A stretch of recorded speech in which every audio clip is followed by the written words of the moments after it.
Cruzoé, uma ilha no jornalismo. Muito bem, muito elegante essa vinheta da Cruzoé. E o nosso querido Fábio Leite já está conectado. Muito boa noite, Fábio. Bem-vindo ao Papo Antagonista. Boa noite, Cláudio. Prazer estar aqui com você de novo.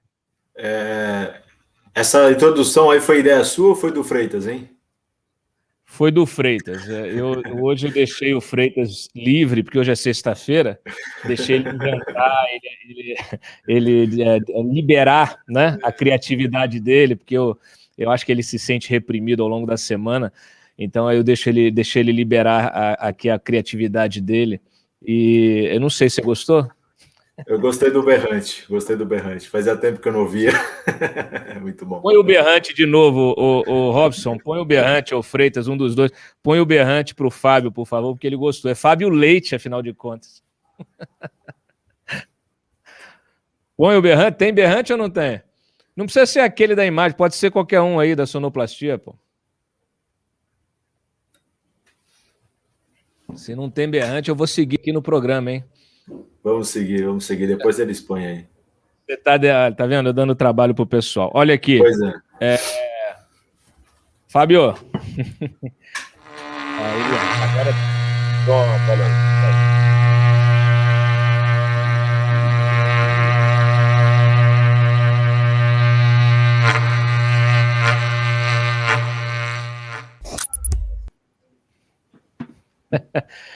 Eu fico me perguntando aqui se o Sérgio Reis, Sérgio Bavini, se ele já era bolsonarista antes, né, do Bolsonaro, já que ele toca esse berrante tão bem.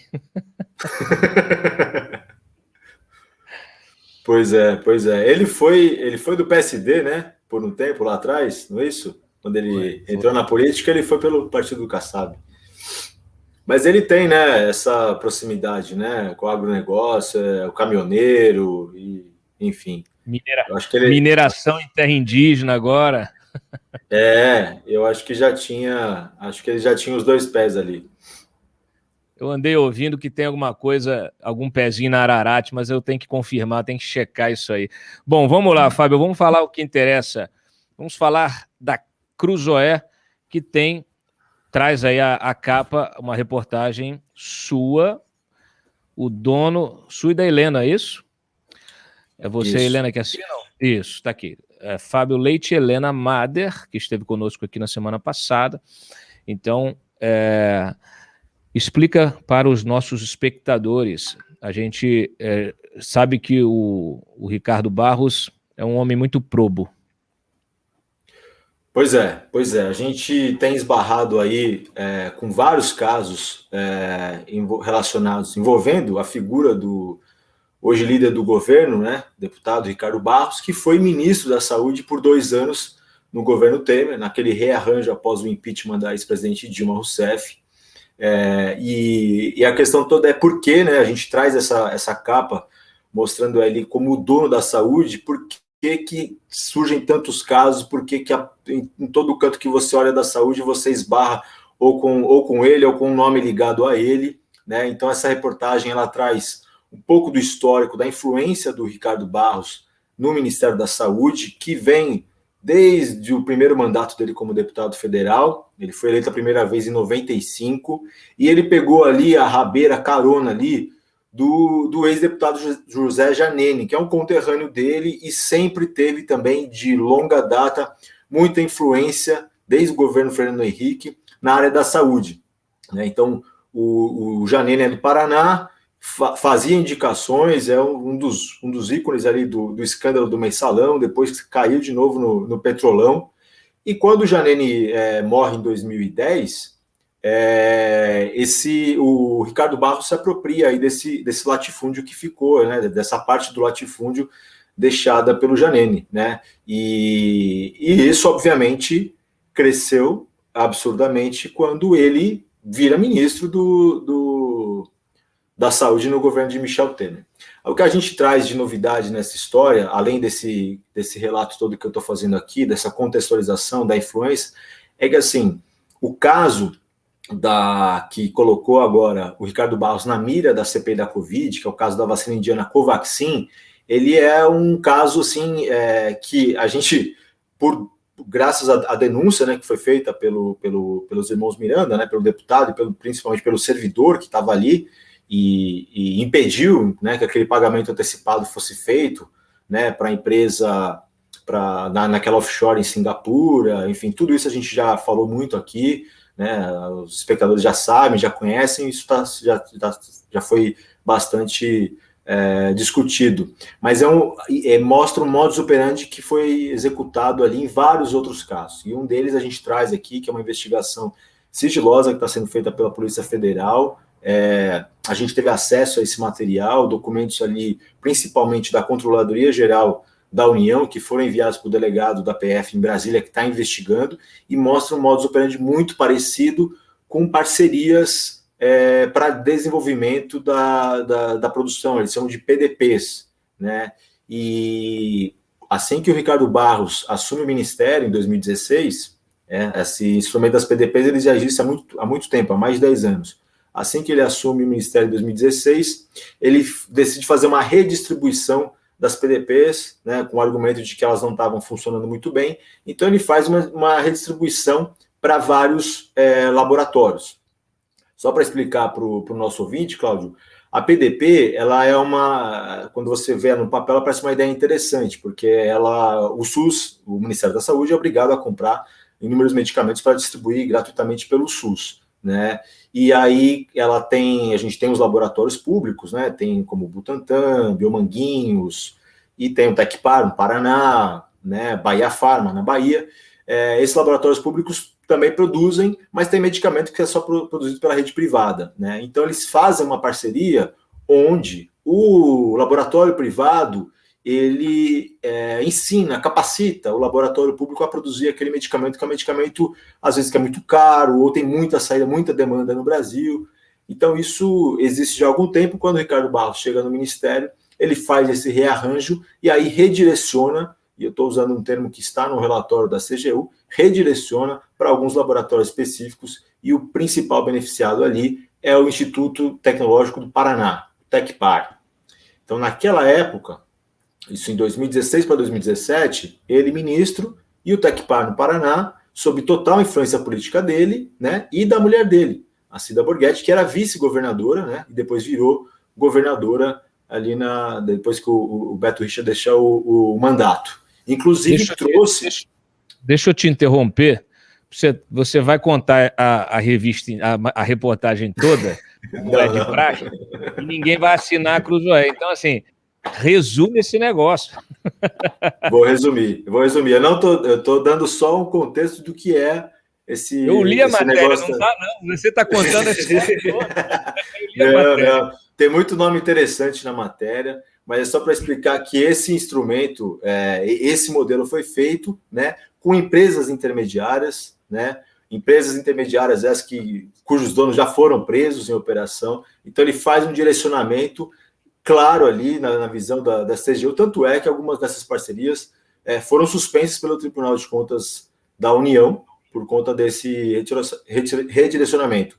É aquela coisa, Cláudio, atropelou tudo dentro do Ministério, né, passou por todas as etapas, desrespeitou as decisões técnicas dos departamentos técnicos da pasta e fez uma decisão política ali que, ao fim e ao cabo, que as pessoas devem estar perguntando, mas e aí, o que foi? O que aconteceu é que a gente pagou o medicamento ali por um período 44% mais caro.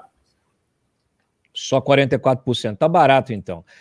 E você menciona também uma conexão com a turma do IABAS, né, que é aquele Instituto do Rio de Janeiro lá, aquela organização social, melhor dizendo, que está envolvida na investigação do esquema de desvio da saúde do Rio de Janeiro, da gestão do Wilson Witzel, inclusive que levou ao afastamento dele do comando do governo do Rio. Sim, sem dúvida. Essa parceria, ela envolve o Ministério da Saúde, ela envolve um laboratório público, que era o Tecpar no Paraná, um laboratório nacional privado e um laboratório internacional, que é quem detém a patente do medicamento que vai ser transferido. Então tinha o Laboratório Internacional Roche, e aí eles pegaram e escolheram um laboratório no Brasil, sediado no Rio de Janeiro, cujos sócios eram os donos do IABAS. Né? O IABAS é um instituto denunciado já por desvio de dinheiro em vários casos, mas o maior deles ali é os hospitais de campanha no governo do Wilson Witzel, né? Inclusive esse processo, esse caso, esse escândalo resultou na cassação do Witzel lá no Rio de Janeiro, e os sócios, donos desse laboratório que fez a parceria com a Tecpar e recebeu aí uma bolada de recursos por meio dessa parceria, foram presos, inclusive. Isso eu vou falar, tá? Posso falar? Dar um detalhezinho da matéria, se me permite, Cláudio? Sem... Fala. Porque no dia que o pagamento foi liberado, uma parcela do pagamento foi liberada, eles estavam presos, né, em 2018. Então, só um detalhe aí dos agentes todos que estão envolvidos nessa parceria. E, de novo, o modus operandi é muito parecido, né? Você pega uma empresa de fora, um intermediário muito suspeito, né, com uma reputação ali muito comprometida com relação à esfera pública e muito dinheiro escoando do Ministério, desrespeitando ou atropelando os ritos processuais, os devidos ritos, né, parecer contrário da área técnica, completamente ignorado pelo ministro.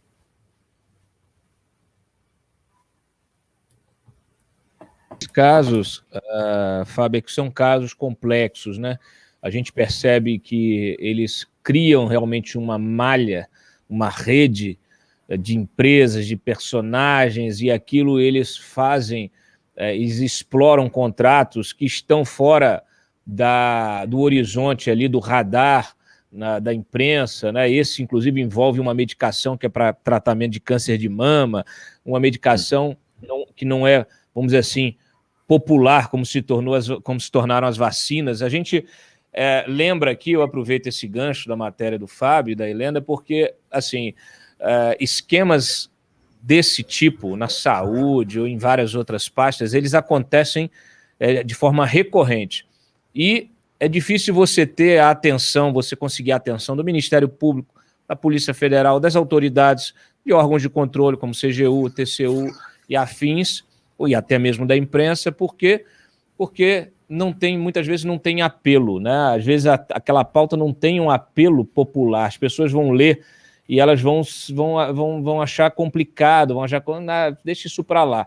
Às vezes as coisas mais simples, né? E foi a pandemia que acabou jogando isso e forçando a pauta da saúde, e aí agora todo mundo começa a se debruçar sobre um galinheiro, né? Porque aí não tem pena, não. Aí é um galinheiro inteiro de corrupção. Não estou dizendo aqui que o Ricardo Barros está envolvido ou não está, né? A gente está trabalhando em cima de elementos circunstanciais de uma investigação de um órgão, primeiramente, né, que está subsidiando essa investigação da Polícia Federal, mas que é de um órgão de administrativo, de cunho administrativo, que é a CGU. E, obviamente, esperamos que a Polícia Federal aprofunde essa investigação, que o Ministério Público também vai à frente e denuncie os responsáveis. Mas, de fato, aí um horizonte enorme de esquemas, né? E de fiscalização muito difícil.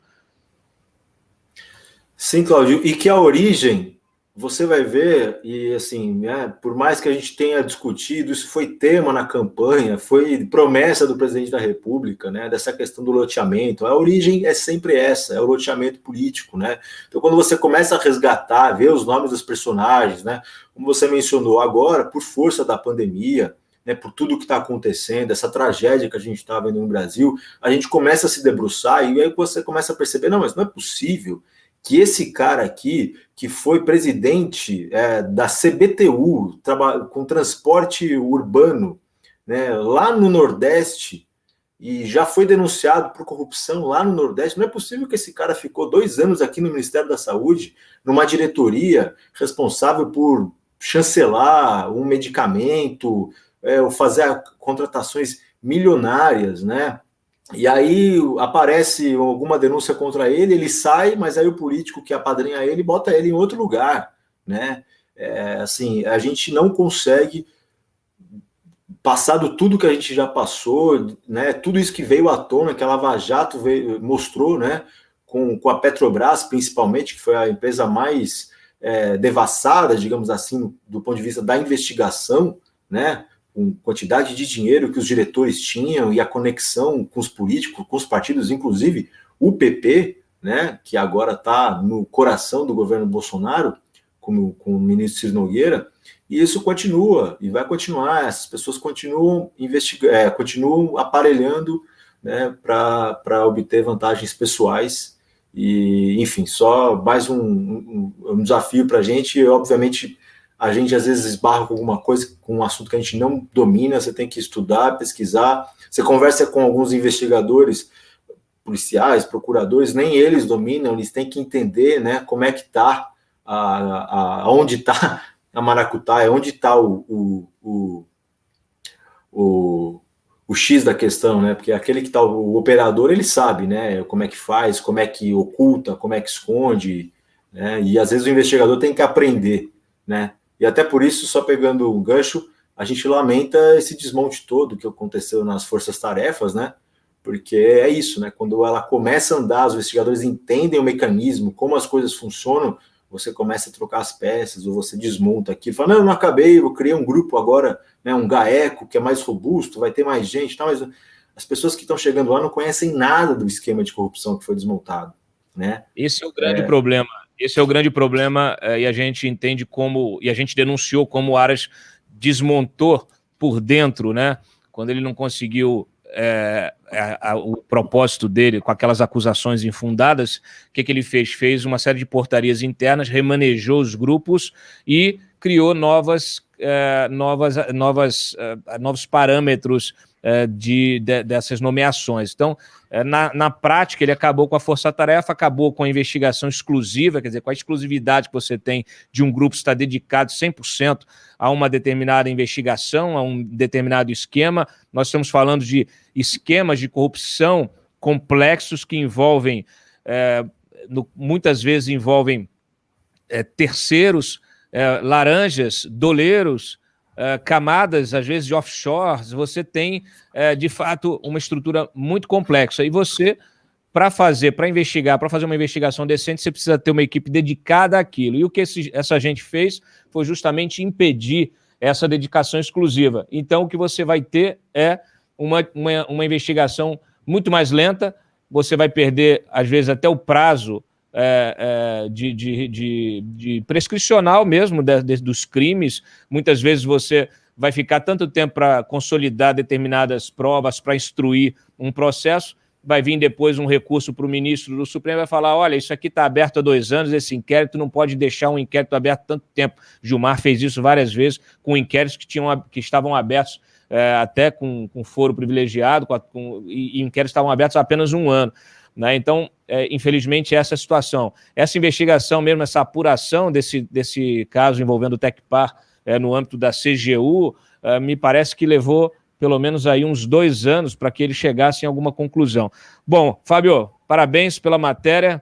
Ela é importante nesse momento em que o Ricardo Barros está no centro das investigações da CPI. Ricardo Barros, que está com os pedidos de sigilos quebrados, né, de mais de 20 empresas, como mostramos ontem. Ele recorreu à noite ao Supremo, isso está na mão da Carmen Lúcia, e eu fiz aqui um alerta em relação à falta de fundamentação de muitos desses pedidos de quebra de sigilo, mas isso não quer dizer que ele não precisa ser investigado, que o caso não precisa ser investigado. Eu não sei o que a Carmen vai fazer, mas o fato é que o Ricardo Barros pode entrar num processo também de fritura pelo governo, porque a gente sabe como é que funciona o governo do Bolsonaro, e a gente sabe, você mencionou logo no início a história dele ser uma espécie de herdeiro político do Janene dentro do PP, e aí o interessante é que o PP sempre foi rachado, né? Então,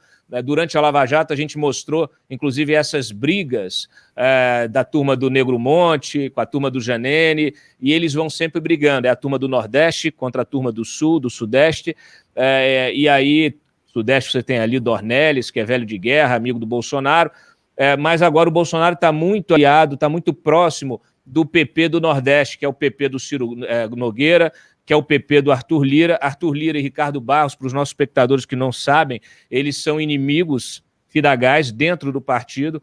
O Ricardo Barros, que é o tesoureiro do partido, é óbvio que eles querem tirar isso dele. O Ciro Nogueira pode ter, inclusive, já feito um canto da sereia ali com o Bolsonaro, e já que ele tem o apoio do Arthur Lira também na Câmara. Então, eu não duvido que em breve, se essas investigações avançarem, CPI avançar, o Ricardo Barros deixará de ser esse todo-poderoso. E isso pode comprometer, inclusive, os palanques regionais. O palanque do Paraná, ele está numa costura com o Ratinho, e é possível que ele acabe sendo deixado de fora dessa coligação. Vamos deixar aqui como especulações, né, como uma análise de perspectiva do que pode acontecer, do impacto eleitoral de tudo que está acontecendo neste momento com CPI e com essas investigações que agora você traz também.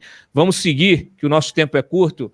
Quais são as outras reportagens especiais da Cruzoé, desta edição?